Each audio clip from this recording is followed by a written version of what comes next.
Good morning. We're going to talk about Boston Public Library today and how their current practices measure up to current trends and best practices in library science. My name is Lee Stoop, and I'll go ahead and get us started with the area of trends. So staying abreast of trends, how is the Boston Public Library doing in terms of that? Well, there's some things they're doing really well. There's some room for improvement. I'm going to start with a few suggestions first. So what are the areas in which Boston Public Library could make some improvements? There's a few. I'm going to talk about 4 different areas this morning, starting with social workers. So there's certainly folks that use the Boston Public Library who could use the services of social service agencies and social workers. But Boston Public Library doesn't seem to be partnering with those types of services right now. Other libraries across the country have done this to great success. Boston Public Library could also add some partnerships with social workers, social service agencies in order to better meet the community's needs at the point of the library.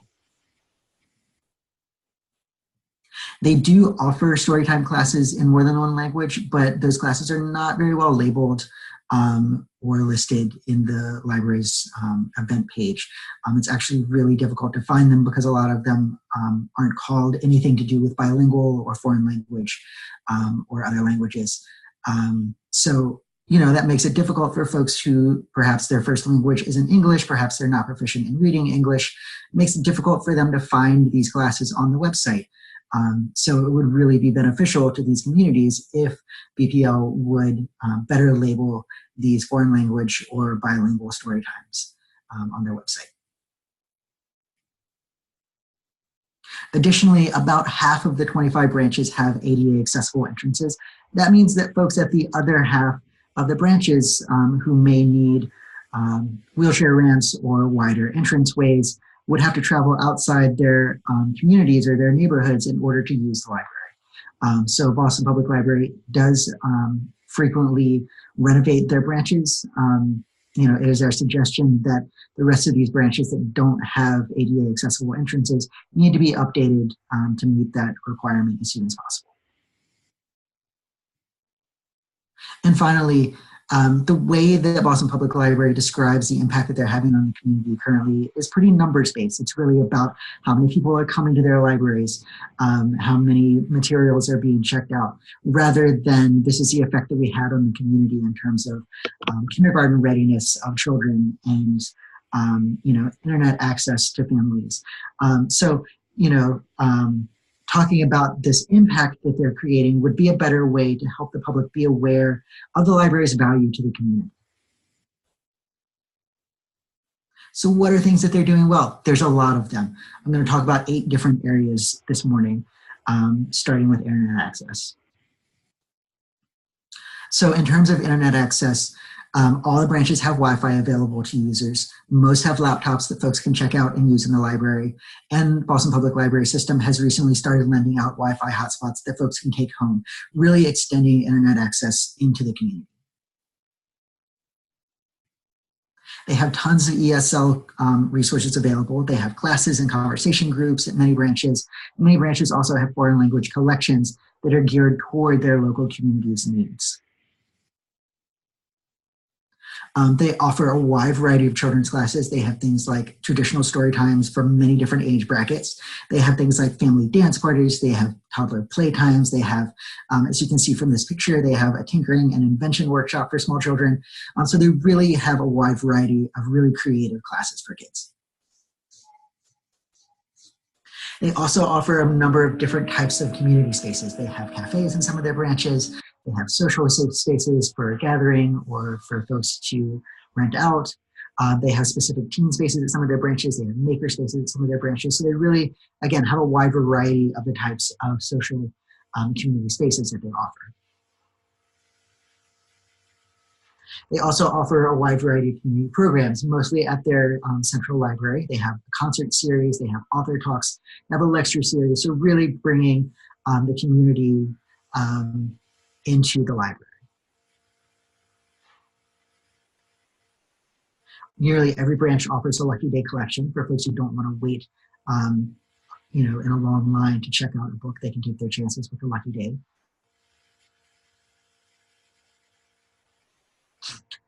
Some of the branches have done green initiatives in terms of their building. Specifically, the Brighton and East Boston branches have received respectively silver and gold LEED certification from the U.S. Green Building Council.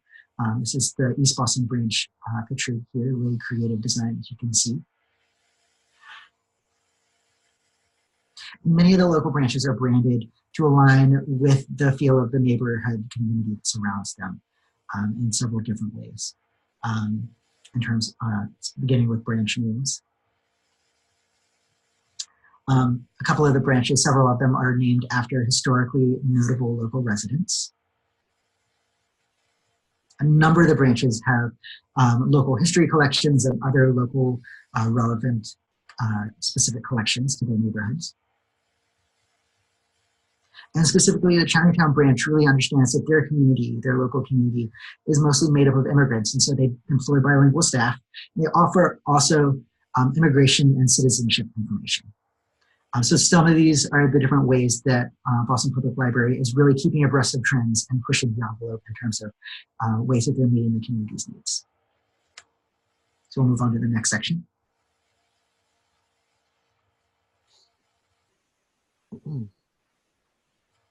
Hello, everyone. My name is Marin, and for this section, I will be discussing the wants and needs of the Boston Public Library community.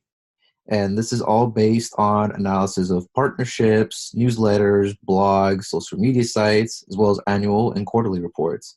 Content that was analyzed on these materials from the BPL has shown us what kinds of things the Boston community, as well as communities nearby, are seeking from the library system.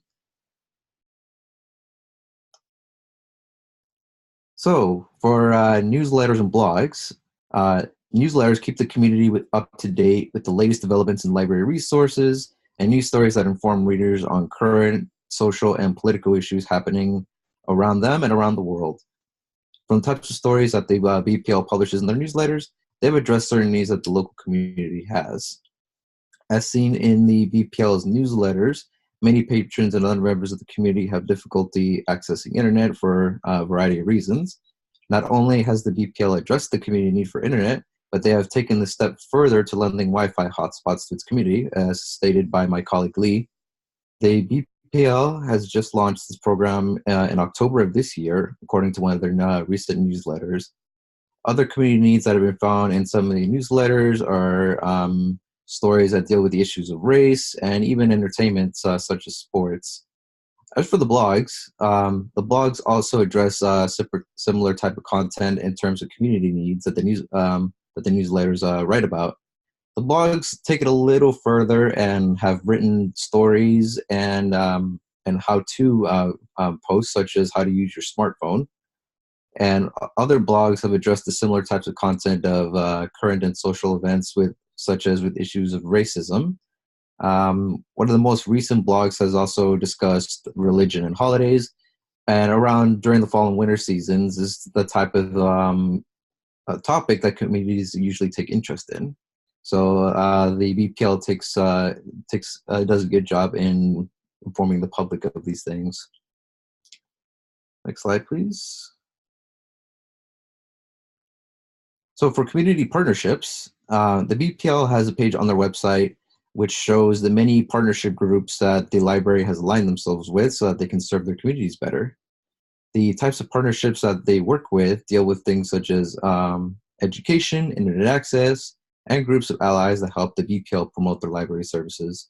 Such examples found in this page of partnerships include the Internet Archives, Citywide Friends of the Boston Public Library, and the Digital Public Library of America. Based on these partnerships, it could be possible that the Boston communities might not know about all the services that the library provides, and it could also be it has also shown that the BPL is addressing the community's need for internet and digital access to materials. And a couple interesting partnerships that were found were the Map in Education Center partnership, since it looks like there is a community that that has an interest in maps for historical study or for travel or any other kind of personal use. And the other interesting partnership they have is the one called the Catered Affair. As seen in a lot of college and universities, many students like to have like a coffee shop or some kind of stand where they can grab a snack and study and conduct their own business. So the library has the central library, I believe, has added a dining area so that the public can also have the experience of having a meal or a snack while conducting their personal business.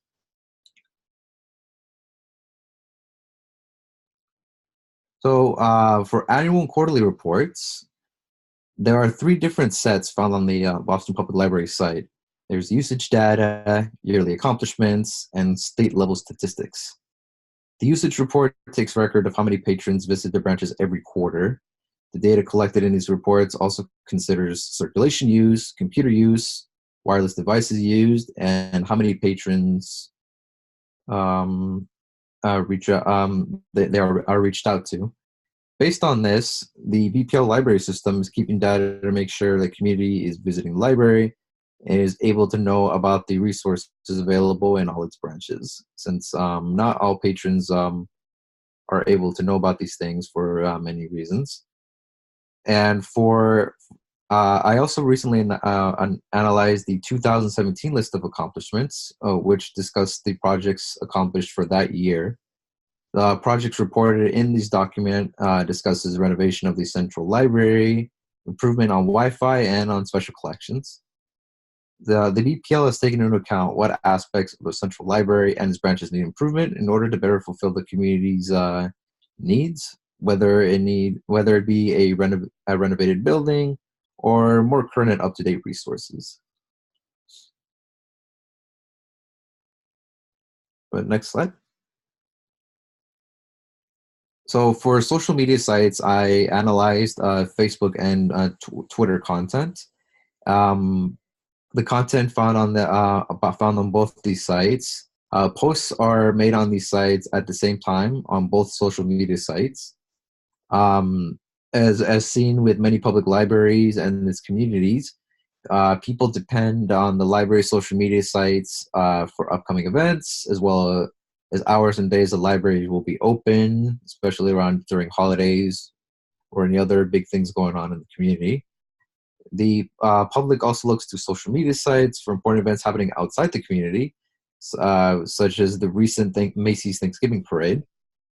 And the community also seeks to learn about important social issues, and the BPL addresses that with posting about events that discuss these issues on their social media accounts. One recent example was a tweet found on their Twitter account that discussed LGBTQ veterans. And now I'm going to hand over the presentation to Robin.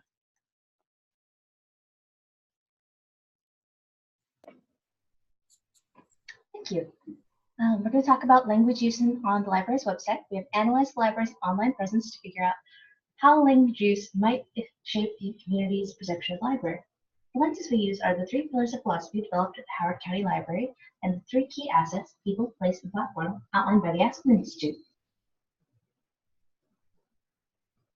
The good news, the Boston Public Library offers services, programs, space, and resources that honor the library's role as an educational institution. The library is already using language that emphasizes the 3 key assets and education in many ways. For example, users searching for education will find filters for workshops and classes, English as a second language, and early literacy.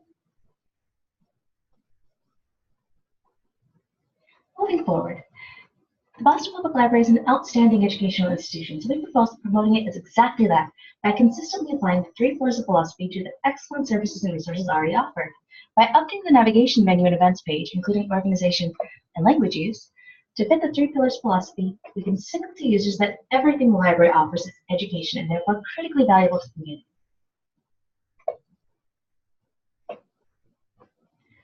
But what are the 3 pillars and key assets we keep talking about? According to Valerie Gross, President and CEO of the Howard County Library System, Howard County Library relabeled their services and resources so they all fit within 3 educational pillars. These pillars are Pillar 1, self-directed education, Pillar 2, research assistance and instruction, and Pillar 3, instructive and enlightening experiences. The 3 key assets are people, the library is a community hub, place, the library providing a welcoming space, and platform, the library providing access to tools and resources.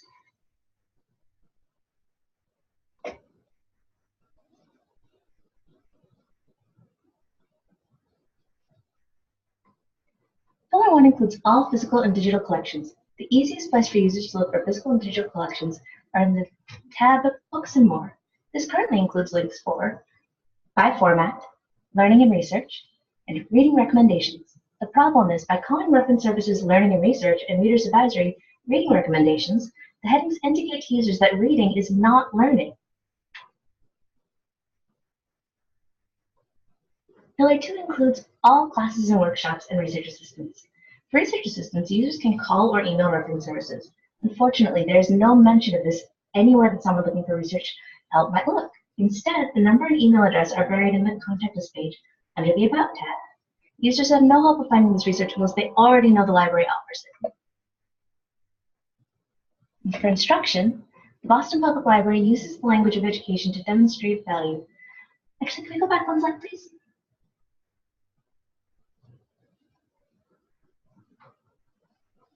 Thank you. The Boston Public Library uses the language of education to demonstrate value, but there are opportunities for improvement. Most notably, Storytime is extremely educational and should therefore be labeled as a class. Bilingual programs are available, but as Lee mentioned, they are not clearly or consistently labeled. Some have bilingual in the event title, and some just list 2 languages. Finally, in the events page, visitors is listed as an audience. But what does that mean? Who is a visitor? What makes them different from other patrons? This filter should probably be removed, but at the very least needs to be relabeled. Next slide. Pillar 3 includes services that position the Boston Public Library as a center for culture and community. These are excellent programs available in this category, but lumping all program types together varies among other types. Filters buried in this list that showcase the library's roles as a cultural and community center include concerts, exhibitions, and film.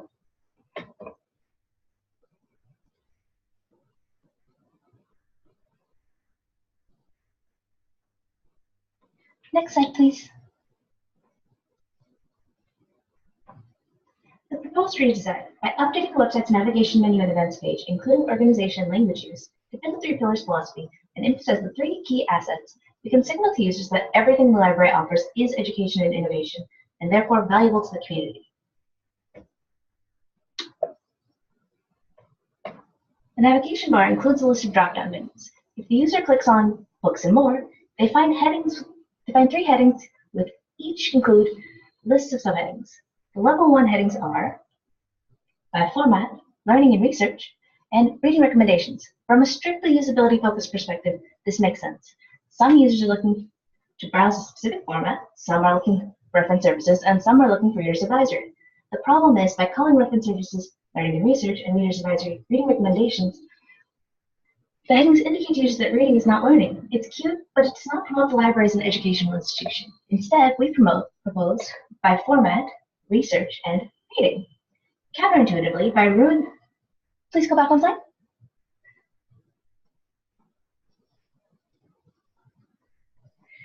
Counterintuitively, by removing learning from our heading, we have actually elevated reading to its proper place as an important part of education.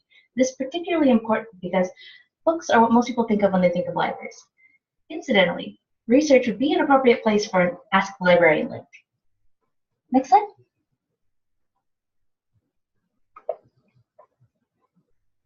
For the events page.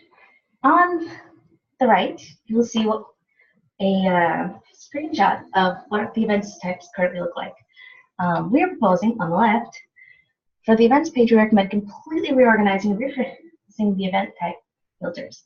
Note that the first 2 categories, classes and workshops, and talks and lectures, fit neatly into Pillar 2, while cultural events and community fit neatly into Pillar 3. and all four categories emphasize that gathering people in our welcoming space. Thank you.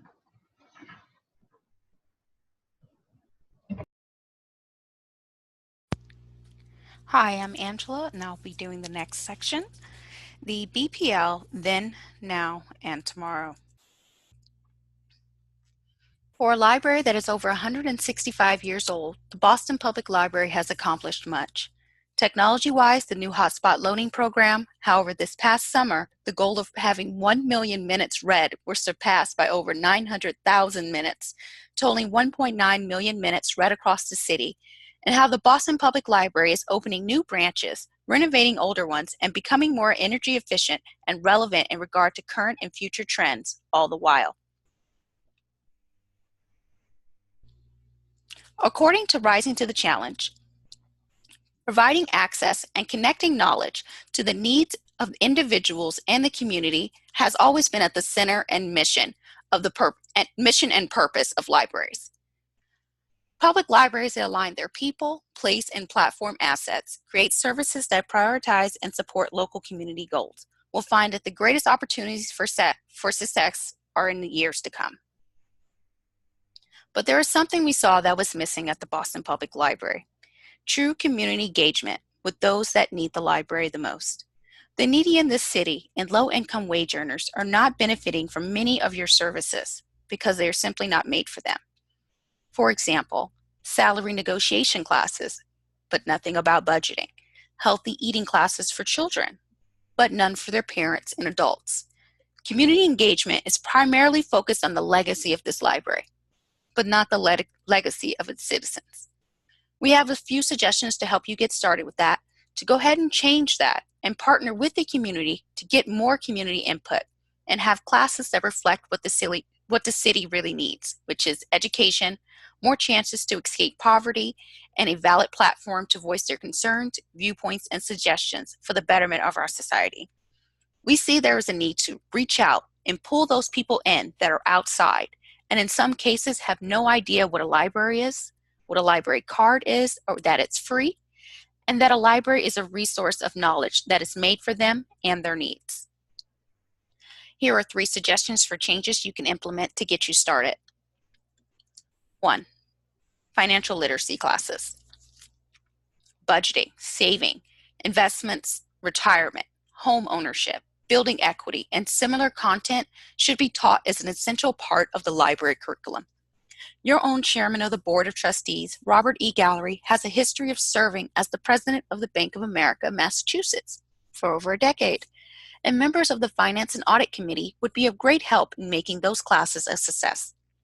The focus should be on building a curriculum that a child can understand and teach it to both children and adults. Meet people where they are and help them build financial stability in this community through education, information, and access to resources.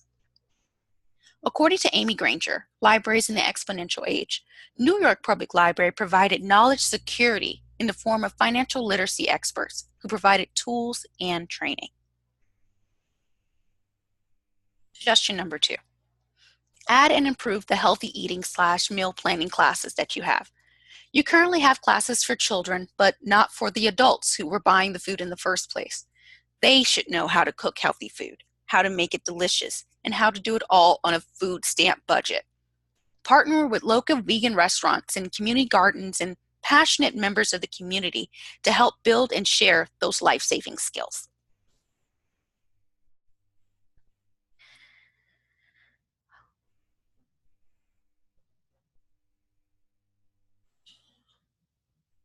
Public conversation. Having an Issues of Boston community panel similar to your public conversations program would be a great idea. Amy Granger's Libraries in the Exponential Age ask an important question. Where can we leverage what librarians and libraries can do already as a hero rather than waiting for something to happen? Hosting the public conversation program multiple times a year with topics voted on by the people, and that includes an expert panel, will be beneficial to the people, the community, and the experts. Similar programs have already found success in libraries such as the Sacramento Public Library. Also, there should be meetings for community members to come together and offer their suggestions on future library programs and their community needs. The Boston Public Library already partners with the mayor and the local government and local agencies. So simply providing the space and inviting experts to have open discussion on topics such as gentrification, low-income wage earners being priced out of their city, and how to tackle poverty can be done.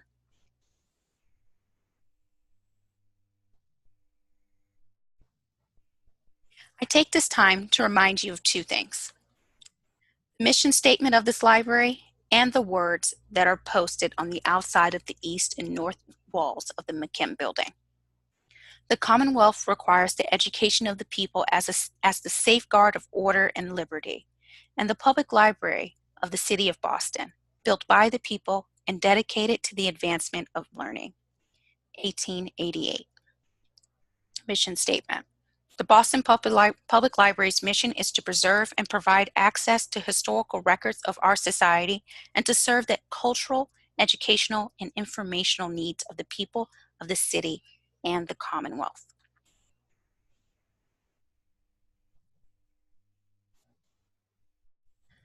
I think it's time that we truly welcome the community inside of our walls and to be the greatest library this world has ever seen. And that is one that does not leave its citizens, its people, behind. To conclude, I would like to review our references. We have many of them, and we really appreciate you all taking your time and coming out and listening to our presentation. Thank you.